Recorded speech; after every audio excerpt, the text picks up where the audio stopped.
Hello students, तो चलिए आज हम लोग शुरू करते हैं क्लास 10 के एक्सरसाइज 4.1 का क्वेश्चन नंबर 2 का सेकंड पार्ट।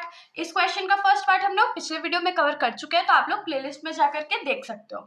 बाकी हमारा इस क्वेश्चन का मतलब क्या है, तो the product of two consecutive positive integers is 306। तो सबसे पहले इसमें क्या बोल दिया गया है कि दो कॉन्जिक्यूटिव पॉजिटिव इंटीजर्स है। कॉन्जिक्यूटिव पॉजिटिव इंटीजर्स मतलब कि पहला तो पॉजिटिव इंटीजर है और कॉन्जिक्यूटिव मतलब कि लगातार, जैसे 2 के बाद 3 आता है ना, वैसे ही दो लगातार वाले पॉजिटिव इंटीजर्स है जिनका जब प्रोडक्ट करते हैं या जब उन दोनों को मल्टीप्लाई करते हैं तो हमारा आंसर कितना आ रहा है, 306 आ रहा है। हम लोग को फाइंड क्या करना है, तो दोनों इंटीजर फाइंड करके बताना है। बहुत सिंपल सा क्वेश्चन है। हम लोग सबसे पहले क्या करते हैं, जो पहला इंटीजर है उसको x मान लेते हैं। तो हम लोग लिखेंगे let the first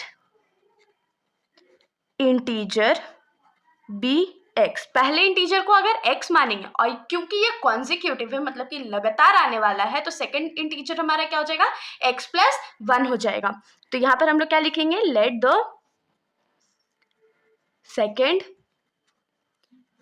integer be x+1। तो यहाँ पर हमारा फर्स्ट इंटीजर मिल गया, सेकेंड इंटीजर मिल गया, और हम लोग को क्या करना है, इन दोनों का प्रोडक्ट करना है।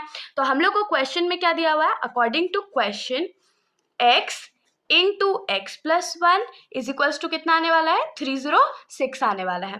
तो x इंटू एक्स क्या हो जाएगा, x² हो जाएगा, प्लस 3x इंटू 1 क्या हो जाएगा, x हो जाएगा। और ये 306 जो इधर राइट साइड में प्लस में है, लेफ्ट साइड अगर आ जाएगा तो वो क्या हो जाएगा, -306, और इधर 0 हो जाएगा। अब इसको हम लोग सॉल्व कैसे करेंगे, तो मैंने आप लोगों को पिछले क्वेश्चन में भी बताया था कि अगर ऐसा क्वेश्चन हो, वो क्वाड्रेटिक इक्वेशन हो, तो हम लोग उसको सॉल्व कैसे करते हैं, तो मिड टर्म स्प्लिटिंग से। तो मिड टर्म स्प्लिट करने के लिए क्या करेंगे, कांस्टेंट टर्म को और x² के कोएफिशिएंट को मल्टीप्लाई करेंगे। तो x² का कोएफिशिएंट क्या है, 1 है, और हमारा जो कांस्टेंट टर्म है वो क्या है, 306 है। तो आंसर कितना आने वाला है, 306। अब हम लोग 306 को प्राइम फैक्टराइज कर लेते हैं। तो ये 2 के टेबल में 2 1 ज़ा 2, बाकी हाथ में रहेगा 1, 1 और 0 10, 2 5 ज़ा 10, और ये 3 टाइम्स में। अब ये किसके टेबल में जाएगा भाई, तो ये 3 के टेबल में जाएगा। 3 के टेबल में 5 बार में, 3 के टेबल में 1 बार में। फिर ये 3 के टेबल में जाएगा, 3 1 ज़ा 3 और 3 7 ज़ा हो गया। अब 17 तो हमारा प्राइम नंबर होता है, तो ये तो और आगे फैक्टराइज होने वाला है ही नहीं।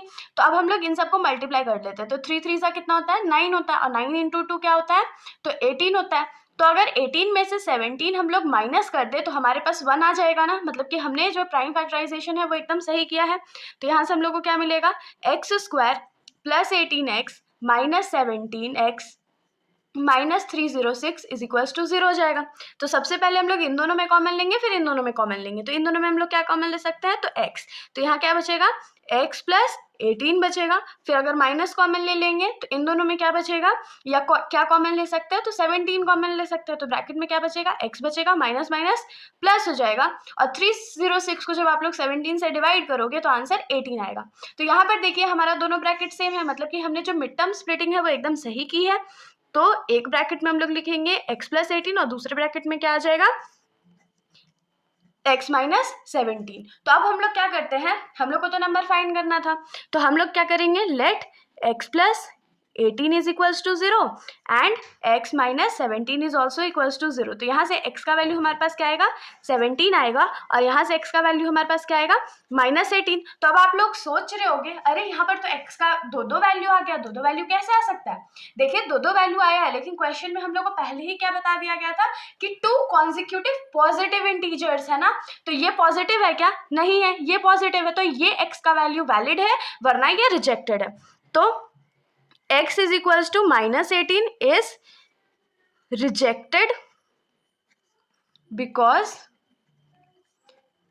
we only need positive integer. हम लोग को पॉजिटिव इंटीजर चाहिए, इसीलिए हम लोग x इज इक्वल्स टू -18 को रिजेक्ट करते हैं। तो देयरफॉर हम लोग को यहाँ से क्या मिलेगा, फर्स्ट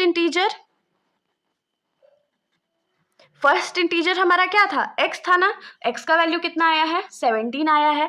और जो सेकेंड इंटीजर होगा, second integer is equals to क्या हो जाएगा, x प्लस 1 है, तो x प्लस 1 क्या होता है 17 प्लस 1 विच इज 18। ये हमारा आंसर हो गया। तो ये हमारा रिक्वायर्ड इंटीजर्स है। तो इसके साथ हमारा ये जो सॉल्यूशन है यहीं पर खत्म हो जाता है। अगर आप लोगों को कोई भी डाउट हो तो आप लोग कमेंट सेक्शन में पूछ सकते हैं, वरना अगर आप लोगों को वीडियो अच्छी लगी तो वीडियो को लाइक कर दीजिएगा और मेरे चैनल को बिना सब्सक्राइब किए कहीं मत जाइएगा। Thank you.